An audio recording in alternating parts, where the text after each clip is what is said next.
It's no surprise the EFF rejected Dada Morero's stance on employing foreigners.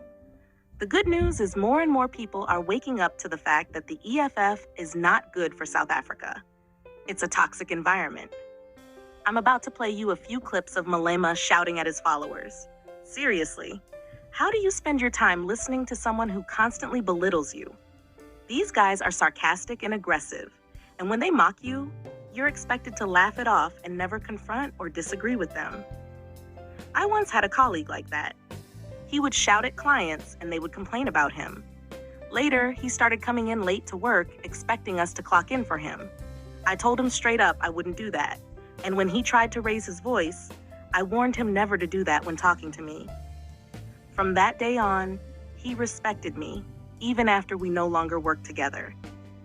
This type of person shows you aggression, then undermines you. They want to intimidate you so much that even when they mock you, you laugh because you want them to like you. Narcissists don't love anyone. Have you noticed that most EFF members don't actually listen to Malema when he's yelling at rallies? When you point out that Malema flip-flops, they respond with, "We studied the cardinal pillars of the EFF." So when Malema yells, they've trained themselves to ignore him. You can't tell Malema he's wrong. To get along with him, you just have to laugh all the time. There's even a video where Malema says he'd rather be a president in his house than abandon Zimbabweans. Just look at the faces of his followers like SC Mpofu. Even if he agrees with him, the tone says, "Don't you dare disagree with me." And you can see the same in Dr. Mbuyiseni's face. Malema and the EFF belittle South Africans far too much. He once said, "Africans belong here." And now he's saying they shouldn't be employed. It's a load of crap, I'm telling you. They're not patriots or conservatives, they're progressives, and they should stick to that and tell our sisters that prostitution is a job that should be formalized and taxed after they've slept with hundreds of sick men. That's the EFF stance for you. And here's that boring EFF letter. It reads, "The Economic Freedom Fighters, EFF, strongly reject the Joburg ANC chairperson and mayor of Johannesburg, Dada Morero's proposal to enlist documented foreign nationals as Johannesburg Metropolitan Police Department, JMPD officers, citing language barriers as the reason. This move, according to the EFF, panders to neoliberal interests and betrays South Africa's working class, particularly its unemployed youth, who continue to be sidelined in their own country." As Karl Marx and Friedrich Engels noted in the Communist Manifesto, the history of all hitherto existing society is the history of class struggles. Morero's proposal represents an escalation of the class struggle against South Africa's working people. It is an insult to our nation's sovereignty, a sovereignty secured through the blood and sacrifice of our people in the struggle against colonialism and apartheid. Hiring foreign nationals for law enforcement roles disregards the revolutionary principle that the state, as a tool of class power, should primarily serve its own citizens. The chaos within the ANC is on full display, with Gauteng Premier Panyaza Lesufi publicly denouncing Morero's stance, highlighting the disarray and lack of direction that now characterize ANC governance. This internal confusion not only damages the government's credibility, but also hampers effective policy implementation, leaving South Africans with disjointed leadership. Stats SA's latest figures show an unemployment rate of 32.9%, with youth unemployment at a staggering 45.5%. These numbers underscore a systemic failure to utilize the potential of millions of South Africans who are eager to contribute to the nation's prosperity and security. Outsourcing jobs to foreign nationals only deepens the crisis of unemployment and social inequality. The state must focus on developing and empowering its citizens. As Lenin put it, a revolution is impossible without a revolutionary situation. Our current unemployment crisis presents such a situation, demanding immediate action to create sustainable employment for South Africans. The EF is unwavering in its mission to secure economic freedom within our lifetime. We refuse to stand idle while the interests of the working class are compromised for neoliberal gains. We demand that the city of Johannesburg immediately abandon this regressive proposal and invest in empowering South Africans, especially the youth, to serve their communities with pride and dedication. This is not just about jobs. It's about dignity, sovereignty, and fulfilling the revolutionary promises made to our people. In the spirit of Marxism-Leninism and guided by the EFF founding manifesto, we urge all South Africans to reject this proposal and unite in the struggle for economic justice. The internal disunity within the ANC should not derail the aspirations of our people. We will not allow the exploitation of foreign nationals to undermine the legitimate goals of our citizens. The EFF will continue to hold those in power accountable, fighting tirelessly to ensure the revolutionary gains of our struggle are not undermined by reactionary forces.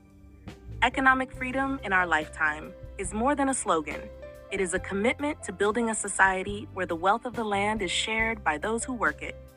We call on all South Africans to join us in this fight to protect the dignity and sovereignty of our nation. End of the letter of EFF patriots.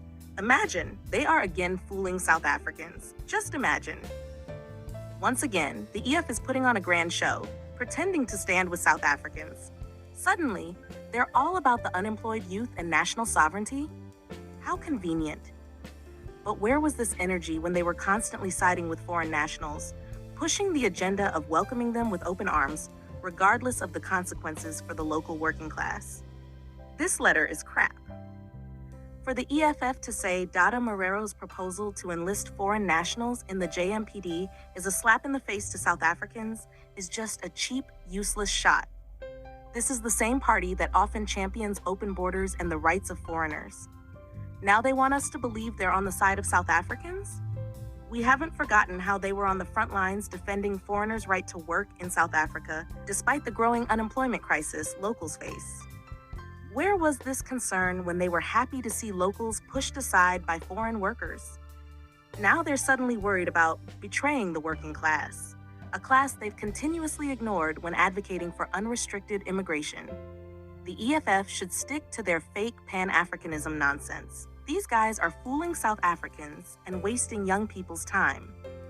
In May, they were in Soweto convincing the youth that spaza shops are not a meaningful business, telling them to ignore foreigners running those shops.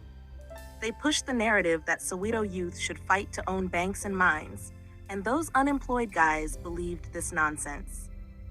Now, whenever you say Pakistanis must close down their shops and go back to Pakistan, you'll hear the youth of Soweto asking where they'll buy groceries if Pakistanis leave, because they themselves refuse to run spaza shops. They want to compete with white monopoly capital, but have no strategy other than to put Malema as president of the country. I have an audio where Malema tells a white person that poor people can be dangerous if they revolt, and his aim is to calm them down so they don't become a problem for him and white people. I posted this on Twitter. Sure, they cite Karl Marx, Lenin, and all the revolutionary slogans about class struggles. But let's not be fooled. The EFF has made it clear in the past that their class struggle includes prioritizing foreign nationals over South Africans. This sudden shift smells like pure opportunism. They're trying to appear as patriots and defenders of the unemployed, but anyone paying attention knows this is far from the truth. Stats SA's unemployment figures are mentioned, with the EFF pretending to be outraged by the 32.9% unemployment rate. But weren't they the ones downplaying the impact of foreign workers on our economy? Now they suddenly care about South African youth? It's hard to take them seriously when they've spent years pushing for open borders without any real concern for the job market that South Africans depend on. They also talk about sovereignty. This is laughable coming from the EFF, a party that has continually supported the influx of foreign nationals, contributing to the very unemployment and inequality they're now crying about. If they truly cared about South African sovereignty, they would have backed policies to protect local jobs years ago. Let's call this what it is, a desperate attempt to win back the trust of South Africans, playing on their emotions by pretending to care about unemployment and national dignity. But we've seen through the EFF's agenda before, and we see through it now. If they really wanted to secure economic freedom, they wouldn't have spent so long pushing South Africans aside to champion foreign nationals. At the end of the day, this letter is nothing more than posturing. It's all rhetoric, no substance. The EFF has made its priorities clear, and no amount of patriotic-sounding words will change that. South Africans deserve leadership that consistently fights for them, not a party that flip-flops to suit its narrative when it's politically convenient. Let's watch a few clips of Malema. Person should speak 70%, 90% South Africans. That is the kind of madness we don't want to hear from an EFF leadership. All we want is let there be a fair representation on the shop floor. And if that is the case, we're more than satisfied, because these Africans too are at home when they are here. I can put these Zimbabweans, all of them, in a bus now and take them back to Zimbabwe. You will still be unemployed, because these positions that you are qualified for are not necessarily the ones that Zimbabweans are taking from you. You want us to vote for you in 2024, you must abandon this thing of foreigners. Now I'm prepared to go home.